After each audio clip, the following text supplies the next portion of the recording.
Authenticity has always been a very important part of our franchise, a pillar really.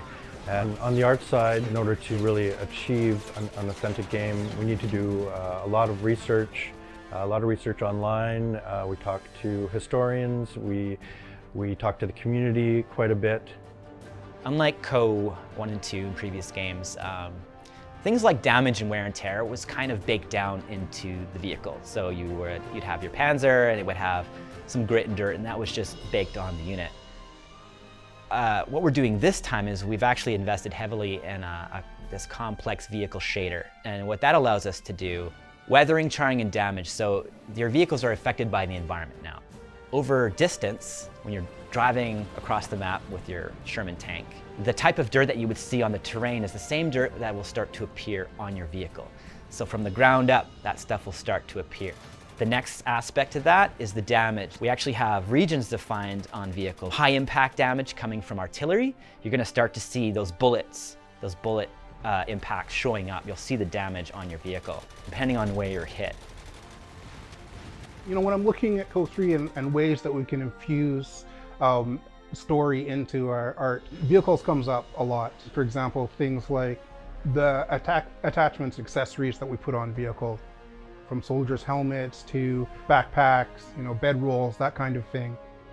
Effects art direction for COH3 is in the same vein as COH1 and COH2, but closer to the realism end of the spectrum instead of the Hollywood end of the spectrum. On COH3, we try and create this authentic experience. For effects, is going through all the reference that we could possibly find. We watch reams of World War II documentaries, read some books, technical diaries, just to try and get a sneak peek of what does this weapon look like when it fires? What happens? What does this explosion look like in real life? The paper doll system was a phrase that our art director Tristan coined, or maybe it was me. Actually, maybe I should take the credit. I think maybe I don't know. One of us. We wanted to make things more modular and shareable, reusable, swappable, tintable, to make this stuff as customizable as possible. So what that means is the paper doll is that our helmets and hats are their own thing.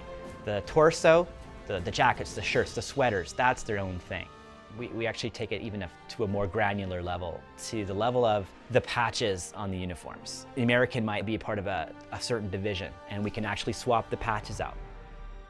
We've put a lot of effort into our unit behaviors and reactions, which really means that units will react to events in the environment, like planes flying overhead, or if an enemy is close, their stance will change to become more tense.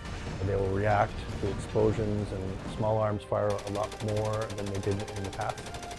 All of the units interacting with the environment and the destruction really creates a living battlefield.